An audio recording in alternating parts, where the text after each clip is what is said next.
Bon, j'avais pas prévu de faire cette vidéo, mais il semblerait que le Raptor soit sorti de sa chrysalide après 2 ans d'absence pour peut-être commencer un arc de rédemption un petit peu plus progressiste. Hein. Non, je déconne, c'est une vidéo climato-sceptique. On se refait pas, je crois, hein, Ismail. Bon, avant de parler de sa vidéo, je voulais quand même rappeler quelques bases sur la personne du Raptor. Je pense que c'est quand même important pour situer le personnage. Le Raptor est un nazi, d'accord ? Qu'on soit bien d'accord. Il a été un membre, entre 2014 et 2017 environ, de la dissidence française, qui est un mouvement néo-nazi fondé par Alain Soral. Parlons de l'aspect idéologique et politique du Raptor dissident. Déjà, le mot dissident, on va pas se mentir, hein, ça fait référence à la dissidence française, qui est également ouvertement mentionnée dans ses vidéos. Donc Alain Soral, c'est un influenceur d'extrême droite notoirement antisémite, qui a été condamné de multiples fois pour ça, que ce soit incitation à la haine raciale, provocation à la haine, et négationniste, et j'en passe, et qui a fondé 2 mouvements principaux, Égalité et Réconciliation, qui est un média sur Internet, et la dissidence française, qui est un sorte de mouvement politique néo-nazi. Et Alain Soral est également un admirateur juste d'Adolf Hitler, hein, selon les dires d'un de ses anciens proches, qui est Vincent Lapierre. Non, mais même lui, en tant qu'individu, il prétendait que lui, il écrirait Mein Kampf 2, il prétendait qu'il montrait à l'échafaud. Il prétendait qu'il... Bah oui, parce que quand il disait, ouais, quand j'allais en prison, j'écrirais un bouquin et je l'appellerais Mon combat. Tu vois, enfin, des références pourries comme ça, c'est un fan d'Hitler. Hein. Il dit même que je suis comme Hitler, j'ai les yeux d'Hitler, j'ai la couleur des yeux d'Hitler, je magnétise les foules et tout, tu vois, il dit ça. Mais fasciné par ça, pareil, il est fasciné par la figure d'Hitler. Donc effectivement, le Raptor a été un membre ou au moins un soutien de la dissidence française, c'est pour ça d'ailleurs qu'il s'appelait anciennement le Raptor dissident. Oui, parce que dissidence, c'est pas vraiment par rapport à ses dents, hein, même si on pourrait le croire, hein, puisque, bon, apparemment, elles essayent de s'émanciper de toutes les normes en vigueur. Il y a littéralement un fuseau horaire entre haut et bas, mais bon, c'est pas pour ça. Cela dit, voilà, en 2017, Raptor fait une vidéo pour critiquer très vivement et très durement l'idéologie et la personne d'Alain Soral, ce qui montre effectivement une évolution idéologique de sa part. Sauf que dans la vidéo contre Alain Soral, il précise explicitement qu'il fait la distinction entre la personne d'Alain Soral d'un côté et le travail d'égalité et réconciliation de l'autre, qui est le média et le mouvement néo-nazi créé par Alain Soral. Et deuxièmement, cette évolution idéologique, il va passer de nazi à nazi, puisqu'en fait, à partir de cette période, et peut-être probablement un peu avant, il a commencé à soutenir un certain Henri de Lesquen. Donc je vais parler de ce Henri de Lesquen, mais déjà montrer que, effectivement, le Raptor fait référence à un certain nombre des idéologies de Lesquen et fait référence à sa personne lui-même qu'il affiche dans ses vidéos, notamment la vidéo de 2017 sur Alain Soral. Il utilise des expressions comme ordure cosmopolite ou des termes comme congoïde que de Lesquen a popularisé en fait. Alors de Lesquen, pour vous situer simplement, c'est un type qui a un symbole nazi en tant que bannière de sa chaîne. Donc ce logo, c'est un N et un L en référence à son parti, le Parti national libéral. Et en fait, ça reprend tout à fait la typographie de ce qu'on appelle le crochet du loup, qui est juste un symbole nazi en fait, hein, tout simplement. Henri de Lesquen est aussi un multirécidiviste de la haine, hein, puisqu'il a aussi été condamné pour racisme, incitation à la haine, antisémitisme et négationnisme, hein, rien que ça. Et puis Henri de Lesquen est purement et simplement raciste, hein, je veux dire, il suffit de se renseigner 30 secondes sur ce gars pour le comprendre, hein, donc voilà, il parle de fraternité raciale, etc., il divise l'humanité en races, c'est un pur raciste, hein, voilà, et il veut réémigrer les populations non blanches de France, voilà. D'ailleurs, c'est ce qui est très étonnant chez le Raptor, parce que le Raptor, il est kabyle en fait, hein, il s'appelle Ismail ou Slimani, il est d'origine immigrée algérienne, et il fait pas partie du tout de la catégorie de ce que les nationalistes appellent français de souche, hein, qu'on soit bien d'accord. Alors quelle est la différence de ligne entre la ligne d'Alain Soral national-socialiste et la ligne d'Henri de Lesquen nationaliste et libérale ? Eh bien en principe c'est une différence au niveau de la politique économique. Oui, en principe le national-socialisme d'Alain Soral propose en principe une intervention de l'État dans la production de richesses. Contrairement à la ligne de Henri de Lesquen qui propose au contraire une dérégulation totale de l'économie avec notamment une suppression du code du travail, du SMIC, des droits syndicaux, etc. Le problème c'est qu'en fait le soi-disant socialisme d'Alain Soral et des nazis, en fait c'est juste de la com'. La réalité c'est que les nazis sont absolument pas socialistes puisqu'ils défendent comme le Raptor et comme à peu près tous les nationalistes une organisation des rapports individuels qui est basée sur la théorie du darwinisme social. Ça vous dit quelque chose ? En fait, tous ces gens se basent sur une théorie qui considère que l'ordre naturel des choses doit diriger la société, finalement. Et cet ordre naturel, c'est celui de la nature qui est particulièrement violent et inégalitaire. Dans la nature, il y a la prédation, hein, le fait qu'un prédateur tue une proie, et la sélection naturelle qui consiste à ne faire survivre, en principe, que les individus les plus forts dans une espèce.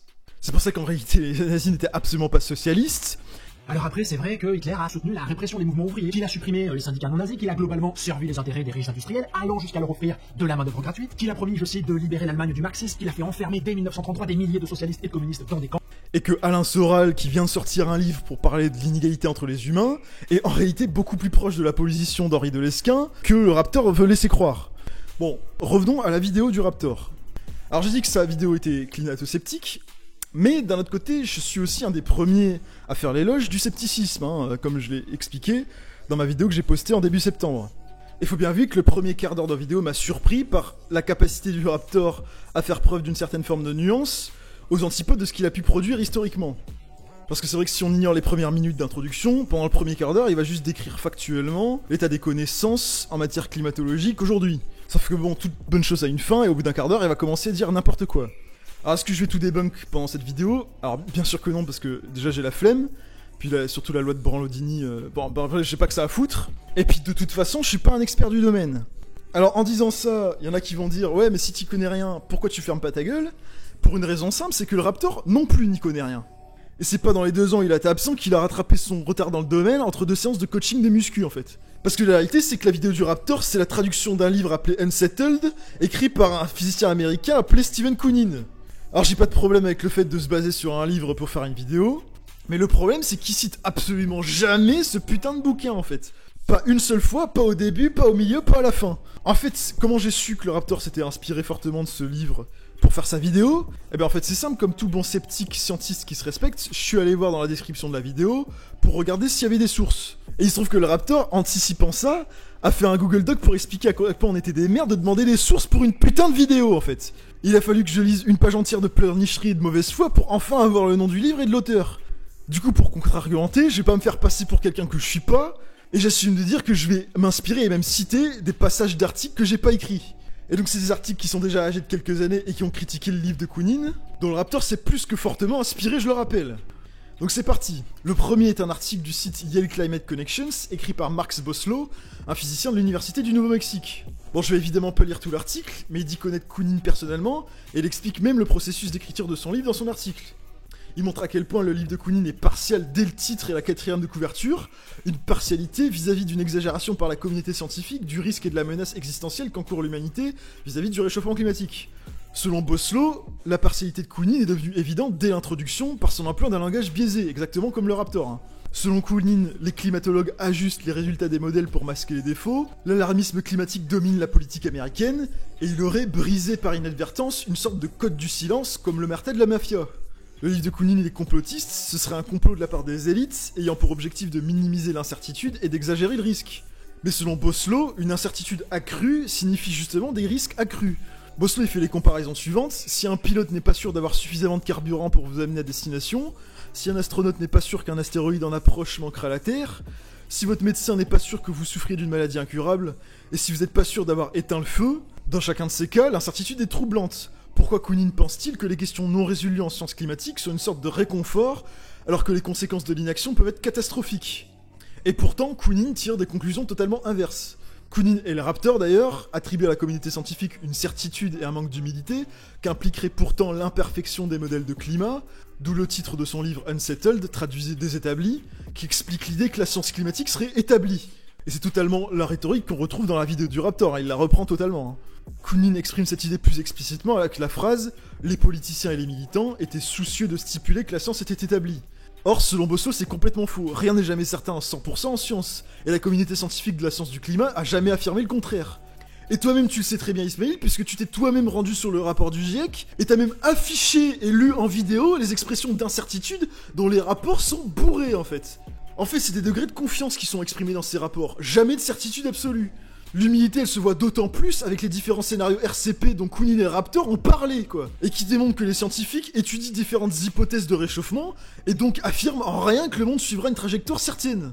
Plus que ça, c'est plutôt Koonin et le Raptor eux-mêmes qui manquent cruellement d'humilité. On le voit clairement dans le mépris et le sarcasme dont fait preuve le Raptor, mais on le voit également dans le livre de Koonin. C'est ce qu'explique le deuxième article issu du site Debunking Denial, un blog rédigé par Steven Victor et Tim Longdorgan, deux professeurs émérites de physique et chercheurs de longue date en physique nucléaire et des particules à l'université d'Indiana à Bloomington.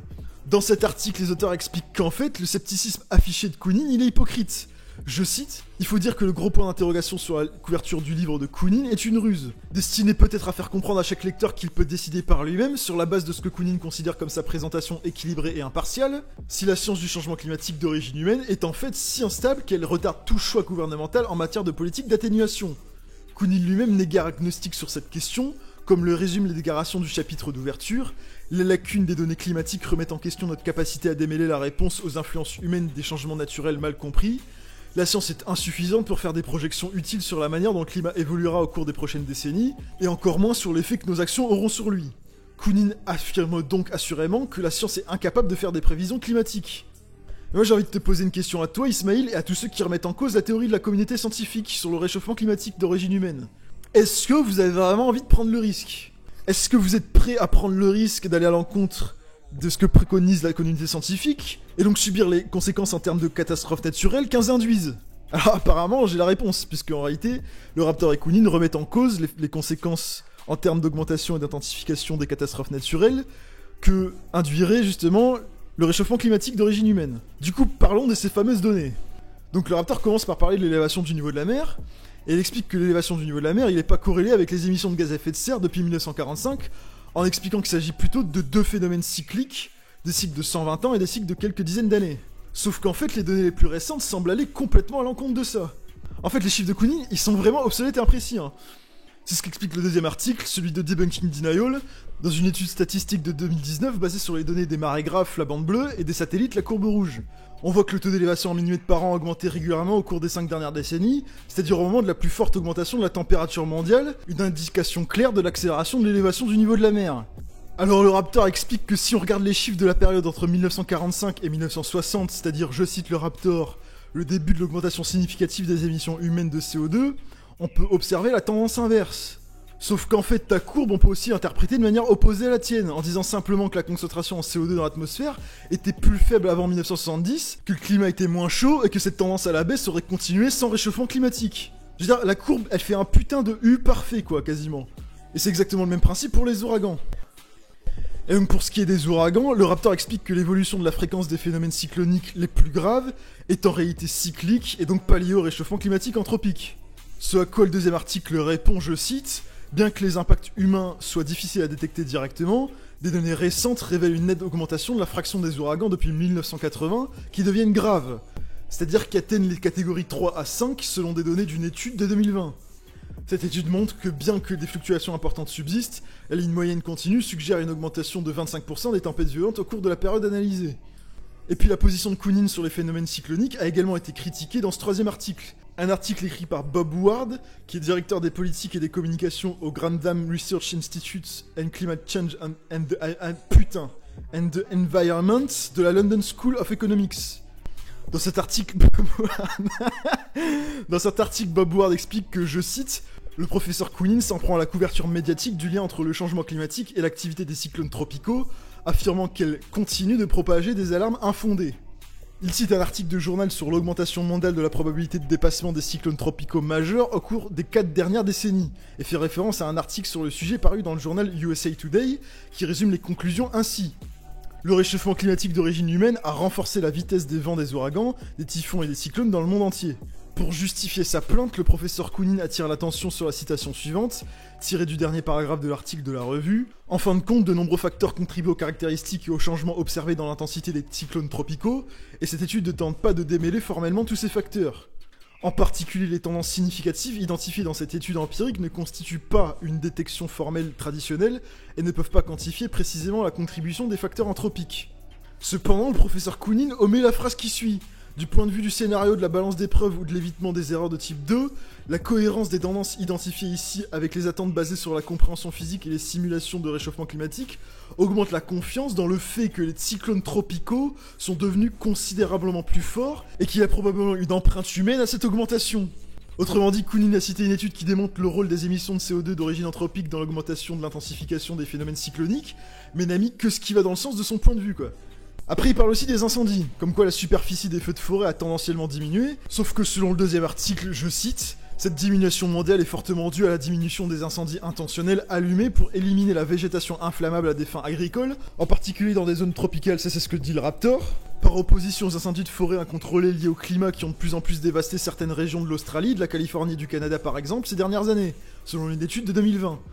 Dans un 4e article du site Scientific American, l'auteur de l'article Gary Wynne Yohe, professeur d'économie et d'études environnementales à la Huffington Foundation à l'université de Wesleyan, explique que les données globales pour ce qui est des incendies, elles ont aucun intérêt. Je cite, « Les incendies de forêt sont des événements locaux dont les schémas régionaux d'intensité et de fréquence s'intègrent bien dans les étalonnages basés sur les risques, car ils augmentent dans de nombreux endroits. » Prenons par exemple l'expérience de 2020, des incendies de forêt records ont été observés dans l'ouest des États-Unis, en Sibérie, en Indonésie et en Australie à partir de 2019, pour ne citer que quelques endroits importants. Prenons un exemple plus précis, d'août à octobre 2020, la Californie a été le théâtre de ce qui est devenu le plus grand incendie de forêt de l'histoire de la Californie. Il a été accompagné des 3e, 4e, 5e et 6e plus grands incendies de l'histoire de l'État. Et tous les 5 brûlaient encore le 3 octobre. Leur intensité et leur coïncidence incroyable ne peuvent s'expliquer que par la confluence de 4 conséquences du changement climatique qui ont été attribuées jusqu'à présent au changement climatique.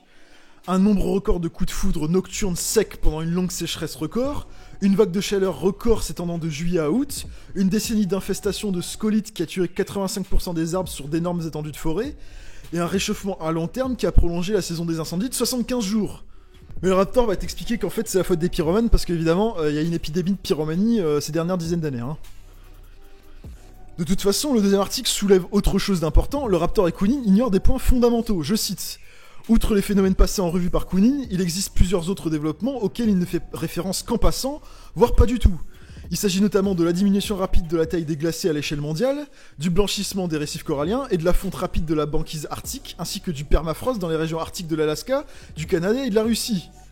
S'il avait analysé ces phénomènes, Kounin les aurait probablement traités comme des événements distincts ayant des précurseurs historiques. Cependant, il néglige un élément crucial, tous ces phénomènes et bien d'autres se produisent simultanément aujourd'hui. Autre point, le Raptor et Kounin ne prennent pas en compte non plus l'augmentation globale de la fréquence des catastrophes naturelles. Certes, le nombre de morts diminue comme le dit le Raptor, mais la fréquence de ces événements augmente sans équivoque. Je cite, « Cumulativement, la fréquence des catastrophes graves liées au climat a plus que triplé entre 1980 et 2018, selon les données de Munich Re, la plus grande agence de réassurance du monde. » L'article dit également que même si Kounin et le Raptor objecteraient à nouveau que la figure 6 commence en 1980, car ces exemples de variabilité historique sont souvent antérieurs au début des statistiques actuarielles de Munich Re, le point le plus important à retenir de la figure 6 est la corrélation entre les différentes classes de catastrophes liées au climat. La question la plus pertinente n'est pas de savoir si les périodes historiques précédentes, avec une forte densité de population humaine, ont connu des augmentations à peu près comparables de l'un ou l'autre type d'activité, mais si elles ont connu des corrélations similaires entre les classes d'événements. En ignorant ces corrélations, en refusant de relier les points, Kounin affaiblit son argument selon lequel il n'y a rien d'inhabituel à voir ici. Les statistiques elles-mêmes bien sûr n'indiquent pas nécessairement les impacts humains sur le climat, mais le fait qu'elles se produisent sur la même période que l'augmentation des concentrations de gaz à effet de serre et des températures moyennes mondiales observées dans les figures 2 et 4 est à juste titre préoccupant. Donc en gros, il n'y a pas forcément de cause à effet, mais il faut quand même observer une putain de corrélation en fait. Il n'y a pas de certitude, mais c'est un risque qui existe, bordel de merde. Bon, les articles répondent pas à tous les arguments, mais comme je l'ai dit, j'ai la flemme et puis il y a la loi de Branlodini. De toute façon, il y a un truc qu'il faut vraiment comprendre en science, c'est que c'est pas aux profanes de trancher les débats au sein de la communauté scientifique de toute façon. En fait, des débats au sein des experts dans un domaine scientifique, il y en a toujours eu, et il y en a encore. Il y a ce qu'on appelle les théories orthodoxes, c'est-à-dire celles de la majorité de la communauté scientifique, et aussi des théories hétérodoxes, qui sont donc minoritaires, et qui vont essayer de proposer un modèle alternatif. C'est comme ça que la science a toujours fonctionné, et c'est sain d'avoir des débats au sein de la communauté scientifique, puisque ça permet justement un des principes fondamentaux de la science, qui est le progrès de la science, l'évolution. Sinon, c'est pas de la science, ça s'appelle un dogme en fait. Sauf que ces débats qui finissent par être relativement tranchés à force d'études, en fait, c'est les scientifiques qui doivent le trancher. C'est pas les putains de profanes en fait, c'est ça que j'explique. C'est ça qui pète les couilles avec ce que font certains membres de la communauté scientifique qui font du populisme et de la démagogie scientifique, qui essayent de convaincre l'opinion publique comme si on en avait quoi que ce soit à foutre en fait. Comme si la vie d'un random profane comme moi ou toi sur des sujets scientifiques aussi pointus avait une quelconque putain d'importance en fait, bordel de merde. Et c'est exactement ce qui s'est passé avec Didier Raoult et ses soutiens pendant la période du Covid en fait, bordel de merde. Qui vous êtes pour vous croire supérieur à la majorité des experts dans un domaine scientifique dont vous êtes vous-même pas du tout expert en fait? C'est vous qui êtes arrogant en réalité, c'est personne d'autre en fait. D'ailleurs, l'arrogance du Raptor, elle est tout à fait caractéristique de sa personnalité, hein.